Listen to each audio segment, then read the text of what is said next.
இந்தியாவின் பல்வேறு மாநிலங்களிலே கிறிஸ்தவ மக்கள் இன்றைக்கு அடர்த்தியாக வாழ்ந்து கொண்டிருக்கிறார்கள். இந்தியாவின் மொத்த மக்கள் தொகையிலே 3 முதல் 4 கோடி பேர் இன்றைக்கு கிறிஸ்தவர்கள் இருக்கிறார்கள். உலகத்திலே ஆசிய நாடுகள் என்று எடுத்துக்கொண்டால் இந்த பகுதியிலே இருக்கின்ற இந்தியா, பாகிஸ்தான், பங்களாதேஷ், இலங்கை, சிங்கப்பூர், மலேசியா என்று இந்த ஆசிய நாடுகள் என்று எடுத்துக்கொண்டால் அதிலே கிறிஸ்தவர்கள் அதிகமாக வாழ்கிற நாடு எது என்றால் அது இந்தியா தான். இந்த நாட்டின் மக்கள் தொகையிலே குறைவாக இருந்தாலும் 4 கோடி பேர் தான் இருந்தாலும் நாட்டினுடைய பொருளாதார வளர்ச்சியில, கல்வி முன்னேற்றத்தில, நாட்டின் சுகாதார வளர்ச்சியில அதிகமாக பங்களிப்பு செய்கிறவர்கள் கிறிஸ்தவ மக்கள் தான். பாஜக தலைவர்கள் இருக்கிறார் என்றால், அமைச்சர்கள் இருக்கின்றார் என்றால் அவர்கள் பெரும்பாலானவர்கள் கிறிஸ்தவ நிறுவனங்கள் நடத்திய பள்ளிகளிலே படித்தவர்கள் தான். நம்முடைய மாண்புமிகு நிதியமைச்சர் நிர்மலா சீதாராமன் அவர்கள் கூட விழுப்புரத்திலே தான் முதல்ல நான் ஆரம்ப கல்வியை பெற்றேன், அங்கே இருக்கிற கிறிஸ்தவ பள்ளியிலே தான் நான் படித்தேன் என்று பெருமையோடு சொல்லிக் கொள்வார். அதற்கு பிறகு அவர் கல்லூரியிலே படித்தது கூட திருச்சியில கிறிஸ்தவ நிறுவனத்தால் நடத்தப்படுகிற கல்லூரியிலே தான். எனவே இன்றைக்கு இந்தியாவில கல்வி வளர்ச்சி ஏற்பட்டிருக்கிறது, குறிப்பாக அறிவியல் வளர்ச்சி ஏற்பட்டிருக்கிறது. உலக நாடுகளுக்கு இணையாக, இன்னும் சொல்ல போனால் போட்டி போடக்கூடிய அளவுக்கு இந்தியா அறிவியல் வளர்ச்சி கண்டிருக்கிறது. அதற்கு காரணம் இந்தியாவில் இருக்கிற கிறிஸ்தவ கல்வி நிறுவனங்கள். எனவே இந்தியாவுடைய கல்வி வளர்ச்சியில மிகப்பெரிய பங்களிப்பை செய்து கொண்டிருப்பவர்கள் இன்று நேற்றல்ல, பல 100 ஆண்டுகளாக இந்தியாவுடைய கல்வி வளர்ச்சிக்கு பெரிய பங்களிப்பு செய்து கொண்டிருக்கிறவர்கள் கிறிஸ்தவ சமூகத்தை சேர்ந்தவர்கள் தான். அதுபோலவே இன்றைக்கு பொருளாதார வளர்ச்சி ஏற்பட்டிருக்கிறது என்றால் அதற்கு காரணமாக இருக்கிறவர்கள் உள்நாட்டில மட்டுமல்ல, அயல் நாடுகளில் இருந்து இங்கே வந்து முதலீடு செய்கிறவர்கள். தமிழ்நாட்டினுடைய பொருளாதார வளர்ச்சியே இன்றைக்கு பெரிய அளவில் முன்னேற்றம் கண்டிருக்கிறது என்றால் அயல் நாடுகளில் இருந்து இங்கே வந்து முதலீடு செய்கிறார்கள். அப்படி முதலீடு செய்கிறவர்கள், அந்த நிறுவனங்கள், அவர்கள் யார் என்று பார்த்தால் அவர்களும் பெரும்பகுதி கிறிஸ்தவ மதத்தை சேர்ந்தவர்கள் தான். எனவே இந்தியா மக்கள் தொகையில அவர்கள் மிக குறைவான விழுக்காடாக இருக்கலாம், சிறுபான்மையினராக இருக்கலாம். ஆனால் இந்தியாவின் வளர்ச்சியில பங்களிப்பு செய்வதில கிறிஸ்தவ மக்கள் தான் இன்றைக்கு பெரும்பாலானவர்களாக இருக்கிறார். அப்படி இருக்கிற கிறிஸ்தவ மக்கள் அவர்கள் ஏதாவது குற்றச்செயல்களில் ஈடுபடுகிறார்களா என்று பார்த்தால் ஒப்பீட்டளவில் மிக மிக குறைவான குற்றச்சாட்டுகள், குற்றச்செயல்களில் ஈடுபடுகிறவர்கள் கிறிஸ்தவ மக்கள் என்று இந்திய அரசாங்கத்தினுடைய புள்ளிவிவரங்கள் காட்டுகின்றன. ஏனென்றால் அவர்கள் அமைதியை விரும்புகிறவர்கள், யாரிடமும் வம்பு வழக்குக்கு போகாதவர்கள், வன்முறை பாதையை முற்றாக ஒதுக்கியவர்கள், சக மனிதர்கள் மீது அன்பு காட்ட வேண்டும், அவர்களுக்கு உதவ வேண்டும். அது மட்டுமல்லாமல் சக மனிதர்களை சகோதரர்களாக பாவிக்க வேண்டும். அவர்களுடைய மேன்மைக்காக நாம் தியாகம் செய்யவும் தயாராக இருக்க வேண்டும் என்ற விழுமியங்களை, மதிப்பீடுகளை கிறிஸ்தவ மதம் அவர்களுக்கு வழங்கி இருக்கிறது. வழி வழியாக அதை பின்தொடர்கிற கிறிஸ்தவ மக்கள் இன்றைக்கு இந்தியாவில இருக்கிற அமைதி விரும்பும் ஒரு மக்கள் யார் என்று சொன்னால் அவர்கள் கிறிஸ்தவர்கள் தான். அவர்கள் கிராமப்புறங்களிலே இருந்தாலும் சரி, நகரங்களிலே இருந்தாலும் சரி, எங்கே இருந்தாலும் நல்லிணக்கத்தோடு இருக்கக்கூடியவர்கள். நீங்கள் ஒரு இடத்திலே வாடகைக்கு குடியமர்ந்த போகிறீர்கள் என்று சொன்னால் கூட உங்கள் பக்கத்து வீட்டுக்காரர் கிறிஸ்தவராக இருந்தால் நீங்கள் பாதுகாப்பாக உணர முடியும். அந்த அளவுக்கு இந்த மக்கள் இந்த நாட்டிலே ஒரு நன்மதிப்பை பெற்றவர்களாக இருக்கிறார்கள். அவர்கள் கிறிஸ்துமஸ் விழாவை கொண்டாடுகிறார்கள். ஏது பிரானை போற்றி பாராட்டி அந்த விழாவை அவர்கள் கொண்டாடுகிறார்கள். அப்படி கொண்டாடுகிற நேரத்தில் என்ன செய்கிறார்கள்? தங்கள் மதத்தின் பெருமைகளை சொல்லி அவர்கள் மற்றவர்களை ஏதாவது தொந்தரவு செய்கிறார்களா? தங்கள் மதம்தான் சிறந்தது என்று சொல்லி மற்றவர்களை வம்பிழுக்கிறார்களா? ஒரு மத விழாவில கொண்டாட்டத்தில் மற்றவர்களுக்கு ஈகை செய்ய வேண்டும் என்று, அப்படி ஈகை செய்யும் போதும் கூட அவர் கொடுப்பவர் யார் என்று தெரியக்கூடாது என்ற நோக்கத்தோடு கிறிஸ்துமஸ் தாத்தா வந்து வேடமணிந்து குழந்தைகளுக்கு, பக்கத்திலே இருக்கிற சகோதர சகோதரிகளுக்கு பரிசு பொருட்களை வழங்குகிற ஒரு நற்பண்பு வேறு எந்த விழாவிலாவது இருக்கிறதா என்று நீங்கள் எண்ணி பார்க்க வேண்டும். நாம எத்தனையோ பண்டிகைகளை கொண்டாடுகிறோம்.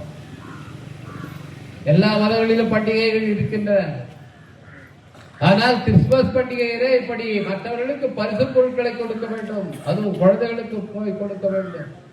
கிறிஸ்துமஸ் தாத்தா என்று வேடமணிந்து, சாண்டா கிளாஸ் என்ற வேடமணிந்து அவர்கள் யார் என்று தெரியாதவர்களுக்கு, அறிமுகம் இல்லாதவர்களுக்கெல்லாம் பரிசுகளை வழங்குகிற அந்த பண்பை பின்பற்றுகிறார்கள். அதுதான் கிறிஸ்துமஸ் பண்டிகையில மிக முக்கியமான ஒரு அம்சம்.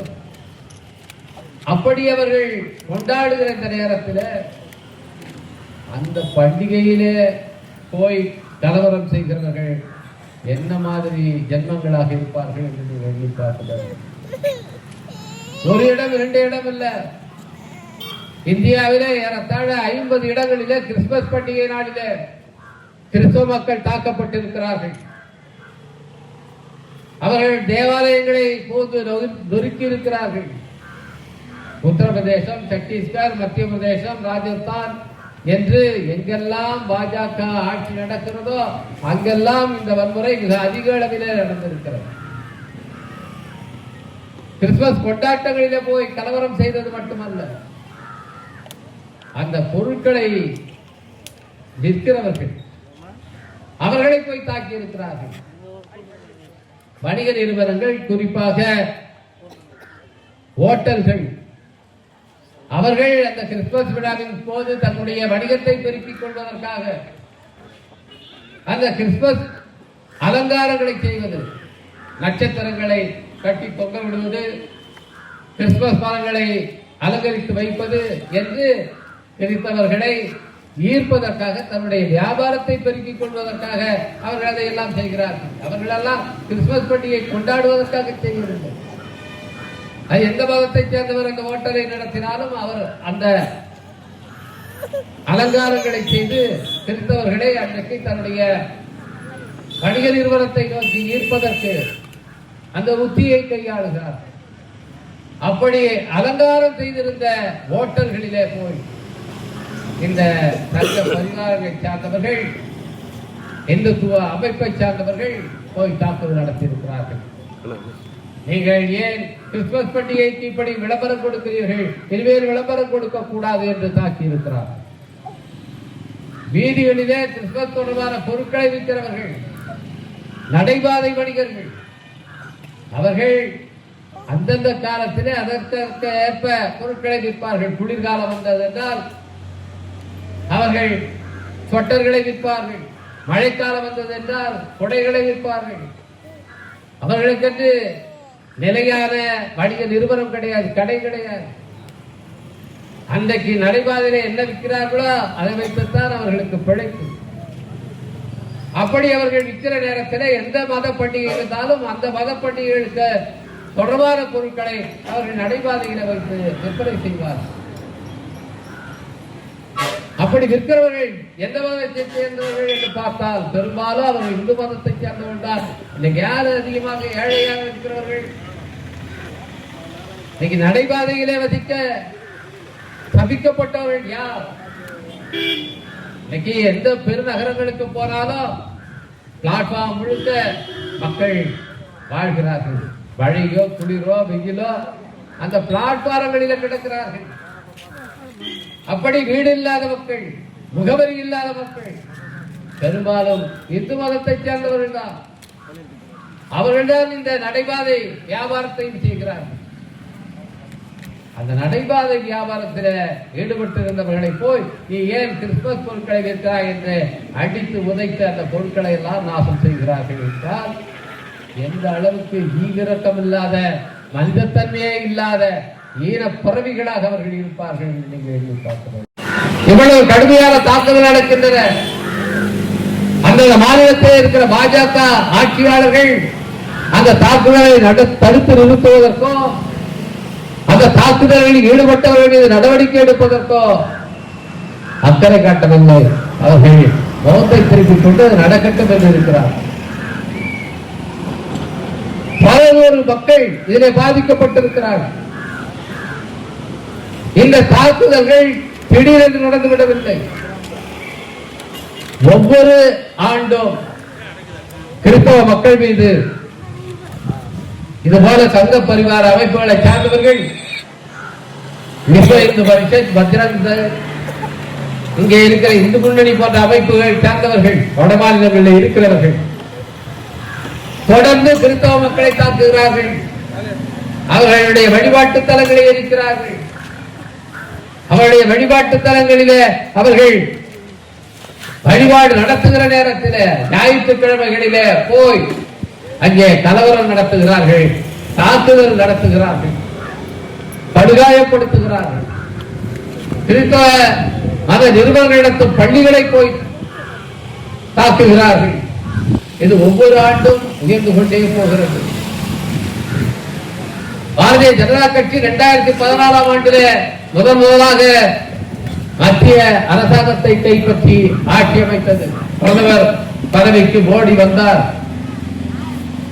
அதற்கு முன்பு குறைவாக இருந்தது தாக்குதல். 2014ஆம் ஆண்டிலே வெறும் 139 இடங்களிலே தான் இந்த மாதிரியான தாக்குதல் நடந்தன என்று புள்ளி விவரங்கள் காட்டுகின்றனர். ஆனால் இந்த 2024ஆம் ஆண்டு கடந்த ஆண்டிலே அந்த தாக்குதலுடைய எண்ணிக்கை 834ஆக இருந்திருக்கிறது. இந்த எண்ணிக்கை என்பது புகார் சொல்லப்பட்டு வழக்கு பதியப்பட்டு ரெக்கார்டு பதிவு செய்யப்பட்ட தாக்குதலுடைய எண்ணிக்கை. இது இல்லாமல் எத்தனையோ தாக்குதல்கள், பல்லாயிரக்கணக்கான இடங்களில் அவர்கள் அச்சுறுத்தப்படுவது, தாக்குதல் தொடுக்கப்படுவது, குறிப்பாக மக்கள் சேவையில் ஈடுபட்டு இருக்கிற கன்னியாஸ்திரிகள் கூட பாதுகாப்பற்ற நிலைக்கு தள்ளப்படுவது, அவர்களே பாலியல் வல்லுறவுக்கு ஆளாக்கப்படுவது, இப்படி பல பல தாக்குதல்களை இந்தியாவின் பல மாநிலங்களில், குறிப்பாக பாஜக ஆட்சி செய்யும் மாநிலங்களில் நாம் பார்க்கிறோம். மோடி அரசாங்கம் பல்வேறு உத்திகளை பயன்படுத்துகிறது சிறுபான்மையினருக்கு எதிராக. இஸ்லாமியர்கள், கிறிஸ்தவர்கள், சீக்கியர்கள், பௌத்தர்கள், தமிழர்கள் என்ற மத ரீதியான சிறுபான்மையினர், இவர்களுக்கெல்லாம் பாதுகாப்பாக சிறுபான்மையினர் நலத்துறை என்ற ஒரு அமைச்சகம் இருக்கிறது. அது உருவாக்கப்பட்டிருக்கிறது. இவர்களுக்கு சிறுபான்மையினர் நல ஆணையங்கள் இருக்கின்றன. மாநில அளவிலே இருக்கின்றன. ஒன்றிய அரசு நடத்துகிறது. ஒவ்வொரு ஆண்டும் பட்ஜெட் போடப்படும் போது எப்படி எஸ்சி எஸ்டி மக்களுக்கு, ஓபிசி மக்களுக்கு நிதி ஒதுக்கப்படுகிறதோ அதுபோல சிறுபான்மை மக்களுக்கு அவர்களுடைய மக்கள் தொகைக்கு ஏற்ப நிதி ஒதுக்கீடு செய்யப்பட வேண்டும். அவர்களுக்கு கல்விக்காக நிதி ஒதுக்க வேண்டும். அவருடைய பொருளாதார வளர்ச்சி திட்டங்கள் வகுக்கப்பட வேண்டும். இதெல்லாம் அரசமைப்பு சட்டம், புரட்சி அம்பேத்கர் அவர்களால் வடிவமைக்கப்பட்ட அரசமைப்பு சட்டத்திலே இருக்கின்ற பாதுகாப்பு. அப்படி பட்ஜெட்டிலே நிதி ஒதுக்கீடு செய்கிற நேரத்தில் மோடி அரசாங்கம் என்ன செய்கிறது என்று சொன்னால், ஒவ்வொரு ஆண்டும் சிறுபான்மை மக்களுக்கு ஒதுக்குகிற நிதியை குறைத்துக் கொண்டே வருகிறார்கள். கொஞ்ச நெஞ்சம் அல்ல, பாதியாக கூட அல்ல, 10% அளவுக்கு என்ற அளவுக்கு இன்றைக்கு குறைத்து விட்டார்கள். அவர்களுக்கான கல்வி திட்டங்கள் எப்படி எஸ்சி மாணவர்கள் பள்ளியிலே படித்தால் அவர்களுக்கு பிரிமெட்ரி ஸ்காலர்ஷிப் என்று கொடுக்கப்படுகிறது. அதே போல சிறுபான்மை மதங்களை சார்ந்த மாணவர்களுக்கும் பிரிமெட்ரி ஸ்காலர்ஷிப், பள்ளியிலே படிக்கிற மாணவர்களுக்கான கல்வி தொகை, அதற்காக நிதி ஒதுக்கப்பட வேண்டும். பட்ஜெட்டில் அந்த நிதி கொஞ்சம் கொஞ்சமாக குறைக்கப்பட்டு இன்றைக்கு அந்த உதவித்தொகையை பெறுகிற மாணவர்கள் சில ஆயிரம் பேர் தான் இந்த நிலை ஆளாக்கப்பட்டிருக்கிறார்கள். அதுபோல அவர்கள் உயர்கல்வி பெறுகிற நிலையில அதற்கு ஒதுக்கப்படுகிற அந்த படிப்பு உதவித்தொகைக்கான நிதியும் கொஞ்சம் கொஞ்சமாக மோடி அரசாங்கத்தில் குறைக்கப்பட்டிருக்கிறது. அப்படி குறைத்து ஒதுக்கிற நிதியும் கூட அவர்கள் செலவு செய்வதில்லை. இது பட்ஜெட் என்கின்ற அந்த கருவியை பயன்படுத்தி நாட்டினுடைய சிறுபான்மை மக்களை வஞ்சிப்பதற்கு, அவர்களை தண்டிப்பதற்கு மோடி அரசாங்கம் பின்பற்றுகிற ஒரு தந்திரம். இருபது முறை என்று சொன்னால் இன்னொரு பக்கத்தில் இன்றைக்கு பாஜக கட்சி என்ன சொல்கிறது என்றால், நாங்கள் வெளிப்படையாகவே அவர்கள் நாட்டுக்கு ஒரு செய்தியை சொல்கிறார்கள், நாங்கள் சிறுபான்மையினருக்கு எந்த இடத்தையும் தர மாட்டோம். அவர்கள் நிறுத்துகிற வேட்பாளர்கள் ஒருவர் கூட சிறுபான்மை சமூகத்தை சார்ந்தவர்கள் இருக்கக்கூடாது, முஸ்லிம்கள் கண்டிப்பாக இருக்க மாட்டார். ஒருவர் கூட 2024 தேர்தலாக இருந்தாலும் சரி, 2021 தேர்தலாக இருந்தாலும் சரி, அவர்கள் 2019 தேர்தலாக இருந்தாலும் சரி, அதை நீங்க பார்த்தீங்கன்னா அவர்கள் வேட்பாளர் பட்டியலில் ஒரு முஸ்லிம் கூட இருக்கணும். என்னைக்கு அவருடைய அமைச்சரவையில் ஒரு முஸ்லிம் கூட கிடையாது. என்ன சொல்லுகிறார்கள் இதன் மூலமாக? சிறுபான்மையினருக்கு நாங்கள் இடம் தர மாட்டோம் என்று சொல்லி இந்த நாட்டினுடைய பெரும்பான்மை மக்களுடைய வாக்குகளை திரட்டுவதற்கு அவர்கள் இந்த தந்திரத்தை கடைபிடிக்கிறார்கள். மதத்தை சார்ந்தவர்களுக்கு உயர் பதவிகளிலே இடம் கொடுக்க கூடாது, அதிகார பதவிகளை அவர்கள் அமர்த்தக்கூடாது என்ற புத்தியை, என்ற கொள்கையை இன்றைக்கு மோடி அரசாங்கம் பின்பற்றி வருகிறது.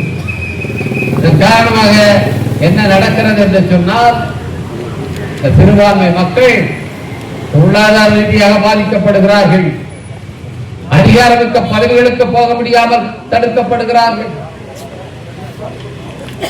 வேறு தொழில்களிலே அவர்கள் ஈடுபட்டால் தாங்கள் உண்டு தங்கள் பிழைப்பு உண்டு என்று ஒதுக்கி போனாலும் கூட அவர்களை வலிய வம்புக்கு இழுத்து தாக்குகிறார்கள். ஒரு பக்கம் அரசாங்கம் என்ற அந்த கருவியை பயன்படுத்தி இந்த சிறுபான்மை மக்களுக்கு எதிராக இந்த ஆட்சியை நடத்துகிற மோடி அரசாங்கம், இன்னொரு பக்கம் கீழே இது போல கும்பல் தாக்குதல்களை பல பேர்களிலே அவர்கள் அந்த கும்பல்களை வைத்திருக்கிறார்கள். கேட்டால் எங்களுக்கும் அவர்களுக்கும் சம்பந்தம் இல்லை என்று சொல்லுவார்கள்.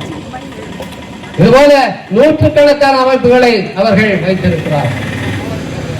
அந்தந்த ஊருக்கு ஒரு அமைப்பை உருவாக்குவார்கள். ஆனால் இவர்களை எல்லாம் வழிநடத்துவது யார் என்று சொன்னால் RSS என்கின்ற அந்த அமைப்பு தான். அனைத்து அமைப்புகளையும் அவர்கள் தான் வழிநடத்துகிறார்கள்.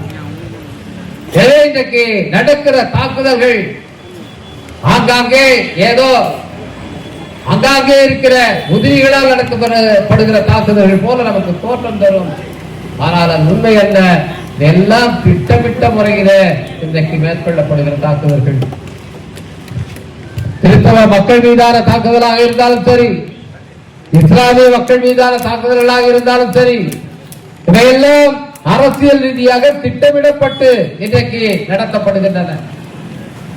இதன் மூலம் அவர்களை எல்லாம் இந்த நாட்டிலே இரண்டாந்தர குடிமக்களாக ஆக்குவதற்கு அவர்கள் திட்டமிடுகிறார்கள். அதைத்தான் இன்றைக்கு அதை செய்து கொண்டிருக்கிறார்கள். இன்னொரு பக்கம் அவருடைய வழிபாட்டிடங்களை எல்லாம் கைப்பற்றிக் கொள்வதற்கு பல்வேறு தந்திரங்களை பயன்படுத்துகிறார். இஸ்லாமியருடைய மசூதிகள் எங்கே இருந்தாலும் அதற்கு கீழே இந்து கோயில் இருந்தது என்ற ஒரு கதையை கட்டிவிட்டு அந்த மசூதிகளை இடிப்பதற்கு அவர்கள் முயற்சிக்கிறார்கள். பாபர் மசூதி இடிக்கப்பட்டது. அதிலே உற்சாகம் பெற்ற இந்துத்துவ சக்திகள் இன்றைக்கு இந்தியா முழுவதும் அதே போல எங்கெங்கெல்லாம் பிரசித்தி பெற்ற மசூதிகள் இருக்கின்றனவோ, இஸ்லாமிய வழிபாட்டிடங்கள் இருக்கின்றனவோ அவற்றையெல்லாம் கைப்பற்றிக் கொள்ள வேண்டும் என்ற திட்டத்தோடு இன்றைக்கு தமிழ்நாட்டிலும் திருப்பரங்குன்றத்தில் அங்கே இருக்கிற தர்காவிலே போய் நாங்கள் கார்த்திகை தீபம் ஏற்றுவோம் என்று இன்றைக்கு கலவரம் செய்கிறார். இதேதோ இஸ்லாமியர்களுக்கு எதிராக மட்டும்தான் நடக்கும், கிறிஸ்தவர்கள் ஒன்றும் செய்ய மாட்டார்கள் என்று எண்ணிவிடக் கூடாது. கிறிஸ்தவர்கள் எங்கே எல்லாம் அடர்த்தியாக இருக்கிறாரோ, குறிப்பாக வடகிழக்கு மாநிலங்களிலே அங்கே எல்லாம் இதேதான் நடக்கிறது. குறிப்பாக ஒரிசாவில் இந்த மக்களுக்கு எதிராக நடத்தப்படுகிற வன்முறை வேறு எந்த நாட்டிலும் அவ்வளவு கொடூரமான வன்முறை இருக்காது. அந்த அளவுக்கு நூற்றுக்கணக்கான கிறிஸ்தவ மக்கள் படுகொலை செய்யப்பட்ட ஒரு வரலாறு ஒரிசாவில் இருக்கிறது. தொடர்ந்து அங்கே தாக்குதல் நடத்தப்படுகிறது. குறிப்பாக பழங்குடி மக்கள், கிறிஸ்தவத்தை ஏற்றுக்கொண்ட பழங்குடி மக்கள், அவர்களை எல்லாம் தாக்கி அச்சுறுத்தி நீங்கள் எல்லாம் அந்த மதத்திலிருந்து வெளியேற வேண்டும் என்று சொல்லி இதற்காக திட்டமிட்ட முறையில் ஒரு பெரிய இயக்கமே வடமாநிலங்களில் நடத்தப்படுகிறது. எனவே இந்த தாக்குதல்கள் ஏதோ திருவிழா கொண்டாட்டத்தின் போது சில உதிரிய சக்திகள் நடத்திய தன்னிச்சையான தாக்குதல்கள் அல்ல, இவையெல்லாம் திட்டமிடப்பட்ட தாக்குதல்கள். அது மட்டுமல்ல, இந்த தாக்குதல்களுக்கு ஒன்றிய பாஜக அரசினுடைய மறைமுகமான ஆதரவும் இருக்கிறது. அவர்கள் சட்ட ரீதியாக என்ன செய்ய முடியுமோ அவர்களை பாதுகாப்பதற்கான உத்திகள் இதை வகுக்கிறார்கள். சட்ட ரீதியாக இந்த சிறுபான்மை மக்களை எப்படி பலவீனப்படுத்த முடியுமோ அதை செய்கிறார்கள். இந்த அரசாங்க எந்திரத்தை பயன்படுத்தி சிறுபான்மை மக்களை எப்படியெல்லாம் புறக்கணிக்க முடியுமோ, நசுக்க முடியுமோ, ஓரம் கட்ட முடியுமோ அதை பாஜக ஆட்சியாளர்கள் செய்து கொண்டிருக்கிறார்கள். இன்னொரு பக்கம் தெருவில் இவர்களை நடமாட முடியாதபடி தாக்குதல் நடத்துகிறார்கள். எனவே இப்படியான பல்முனை தாக்குதல்களை, பல்முனை தந்திரத்தை பயன்படுத்தி இன்றைக்கு இந்தியாவில் இருக்கிற சிறுபான்மை மக்களை இந்த நாட்டில் நீங்கள் மற்றவர்களைப் போல எல்லா உரிமைகளையும் பெற்ற குடிமக்கள் அல்ல, நீங்கள் இந்த நாட்டிலே இரண்டாம் தர குடிமக்கள் என்று ஆக்குவதற்கான வேலையை செய்து கொண்டிருக்கிறார்கள். அதனுடைய ஒரு அங்கம்தான் இந்த கிறிஸ்தவ பண்டிகை என்பது, கிறிஸ்துமஸ் பண்டிகை என்பது நடத்தப்பட்டிருக்கிற தாக்குதல்கள். இருக்கிற மக்கள் கிறிஸ்தவ மதத்தை சார்ந்தவர்கள் மட்டுமல்ல, மதச்சார்பில் நம்பிக்கை கொண்டவர்கள், சகோதரத்துவத்தை மதிக்கிறவர்கள், எல்லோரும் அண்ணன் தம்பிகளாக இருக்க வேண்டும், இந்த நாட்டிலே அனைவருக்கும் எல்லா உரிமைகளும் இருக்கிறது என்பதை ஒப்புக்கொள்கிற ஜனநாயக சக்திகள் அவர்கள் எந்த கட்சிகளை சார்ந்தவர்களாக இருந்தாலும், எந்த மதத்தை சார்ந்தவர்களாக இருந்தாலும் அவர்கள் பாஜகவினுடைய இந்த வன்முறை தாக்குதல்களை கண்டிக்க முன்வர வேண்டும். இன்றைக்கு விடுதலை சிறுத்தைகள் கட்சியின் சார்பில் தலைவர் எழுச்சி தமிழர் அவர்கள் நேற்றைய தினம் சென்னையிலே தலைமையேற்று நடத்திய இந்த ஆர்ப்பாட்டத்தில் இந்த அழைப்பை தான் விட்டிருக்கிறார். தமிழ்நாடு முழுவதும் இருக்கிற மதச்சார்பற்ற சக்திகள் கிறிஸ்தவ மக்கள் மீது நடத்தப்படுகிற இந்த தாக்குதல்களை கண்டிக்க வேண்டும். இது தமிழ்நாட்டில் நடக்காமல் இருக்கலாம். ஏனென்றால் இங்கே திமுக தலைமையிலான ஒரு அரசு, மதச்சார்பின் மீது கற்றுக்கொண்ட ஒரு அரசு, சிறுபான்மை மக்களுக்கு பாதுகாவலாக இருக்கின்ற ஒரு அரசு எனக்கு தமிழ்நாட்டில் இருக்கின்ற காரணத்தினாலே இங்க இருக்கிற சிறுபான்மை மக்கள் பாதுகாப்போடு இருக்கிறார். இல்லாவிட்டால் என்ன நடக்கும்? இன்னைக்கு பாஜக என்னென்ன தந்திரங்களை செய்து கொண்டிருக்கிறார்கள். நேரடியாக அவர்களே தேர்தலில் போட்டியிடுவது, இன்னொரு பக்கம் அவர்களுடைய ஏஜென்ட்களை இறக்கி விடுவது, புதிய புதிய பெயர்களில் கட்சிகளை தொடங்க வைத்து அவர்களை வெவ்வேறு விதமான முகமூடிகளோடு இங்கே உலக விட்டிருக்கிறார்கள். தமிழ் உணர்வு கொண்டவர்களை எல்லாம் பிரிக்க வேண்டும் என்பதற்காக ஒரு கட்சி, அது தமிழ் உணர்வை சொல்லி சொல்லி இன்றைக்கு இருக்கிற திராவிட முன்னேற்ற கழகத்தை தாக்குவதை மட்டுமே இலக்காக கொண்டு செயல்பட்டுக் கொண்டிருக்கிற ஒரு கட்சி.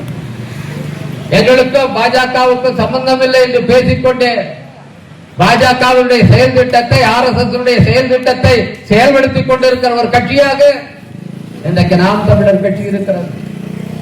அதன் தலைவர் சீமான் அவர்கள் இருக்கிறார். அவரை இறக்கிவிட்டு இருக்கிறார்கள். அவர் இன்றைக்கு 7% வாக்குகளை பெற்றிருக்கிறார் என்று சொன்னால் அந்த வாக்குகள் தமிழ் உணர்வு கொண்டவர்களுடைய வாக்குகள். அந்த வாக்குகள் மதவாதிகளுக்கு சார்பான வாக்குகள் அல்ல, மதச்சார்பற்றவர்களுக்கான வாக்குகள். அந்த வாக்குகளை பிரிக்க வேண்டும். இந்த திராவிட முன்னேற்ற கழக தலைமையிலான இந்த கூட்டணிக்குத்தான் அந்த வாக்குகள் எல்லாம் வந்திருக்கும். சீமான் எல்லா இடங்களிலும் தனியாக வேட்பாளர்களை நிறுத்துகிறார் என்று சொன்னால் ஏதோ அவர் யாரோடும் கூட்டணி சேராமல் இருப்பதற்காக செய்கிறார் என்று நினைத்து விடாதீர்கள்.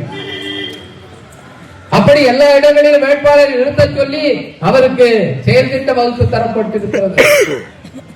ஒவ்வொரு ஊரிலும் கணிசமான வாக்குகளை பிரிக்க வேண்டும். திமுக அணிக்கு போக வேண்டிய வாக்குகளை நீ பிரித்தெடுத்துக் கொண்டு போக வேண்டும். கீழே ஆதரவு உணர்வு கொண்டவர்கள், தமிழ் தேசிய உணர்வு கொண்டவர்கள், அவர்கள் இந்த திமுக அணிக்கு வாக்களித்து விடக்கூடாது. விடுதலை சிறுத்தைகள் கட்சி இருக்கின்ற இந்த அணிக்கு ஈழ ஆதரவு கொண்ட அந்த வாக்காளர்கள் வாக்களித்து விடாமல் அவர்களை தடுக்க வேண்டும் என்று சொன்னால் அதற்காகத்தான் சீமானை இன்றைக்கு களமிறக்கி வைத்திருக்கிறார். அவர் யார்? வேறு யாரும் அல்ல, தலைவர் எழுச்சி தமிழர் அவர்கள் சொன்னது போல RSS அமைப்பால் இன்றைக்கு ஊட்டி வளர்க்கப்படுகிற ஒருவர் தான் சீமான். இன்னொரு புறம் இன்றைக்கு ஒரு நடிகரை இறக்கி விட்டிருக்கிறார்கள். எதற்காக? அவருக்கு மத அடையாளம் சூட்டப்படுகிறது. அவர் நடிகராக இருந்தவரை யாரும் அவரை எந்த மதத்தை சேர்ந்தவர் என்று பார்க்கவில்லை. நாம் எல்லோரும் அவரை ஒரு நடிகராக பார்த்தோம், அவருக்கு ஆதரவை வழங்கினோம். ஆனால் இன்றைக்கு ஒரு மத அடையாளத்தை அவருக்கு ஏன் சூட்டுகிறார் என்று சொன்னால் இன்றைக்கு திராவிட முன்னேற்ற கழக அணிக்கு உறுதியாக வாக்களிக்கிறவர்கள் கிறிஸ்தவர்கள், இஸ்லாமியர்கள். இந்த வாக்கு 12-13% இருக்கிறது. கிறிஸ்தவருடைய வாக்கு 6-7% இருக்கிறது. அந்த வாக்குகளை திமுக அணிக்கு போகாமல் தடுக்க வேண்டும் என்று சொன்னால் அவர்கள் பாஜகவுக்கு ஒருபோது வாக்களிக்க மாட்டார்கள். கிறிஸ்தவ மக்கள் பாஜகவோடு கூட்டணி சேர்ந்து விட்டதனால் அதிமுகவுக்கும் அவர்கள் ஓட்டு போட மாட்டார்கள். இதனால் என்ன நடக்கிறது? தேர்தல் முடிந்து வாக்கு எண்ணும் போது 13% வாக்கு திமுக அணிக்கு முதல்ல விழுந்து விடுகிறது. அதற்கு பிறகுதான் மற்ற வாக்குகளை எண்ண வேண்டும். எனவே இது உறுதியாக திமுக அணி வெற்றி பெறுவதற்கு இன்றைக்கு எது காரணமாக இருக்கிறது என்றால் சிறுபான்மை மக்களுடைய உறுதியான இந்த ஆதரவு. எனவே இந்த ஆதரவை உடைக்க வேண்டும் என்பதற்காகத்தான் இன்றைக்கு ஒரு மத அடையாளத்தோடு நடிகர் விஜய் அவர்கள் களமிறக்கி விடப்பட்டிருக்கிறார். அவர் என்னுடைய கொள்கை எதிரி பாஜக என்று சொன்னாலும் பாஜகவுடைய கொள்கையை எங்குமே அவர் எதிர்த்தது கிடையாது. இன்றைக்கு கிறிஸ்தவ மக்கள் மீது தாக்குதல் நடக்கின்றன. யாரால் நடக்கிறது? கிறிஸ்தவ மக்களுக்கு ஒதுக்கப்படுகிற நிதி குறைக்கப்பட்டிருக்கிறது. எந்த அரசாங்கத்தால் குறைக்கப்பட்டிருக்கிறது? உண்மையிலேயே அந்த சிறுபான்மை மக்கள் மீது அக்கறை கொண்டவராக நடிகர் விஜய் இருந்தால் இதை அவர் கண்டிக்க வேண்டும்.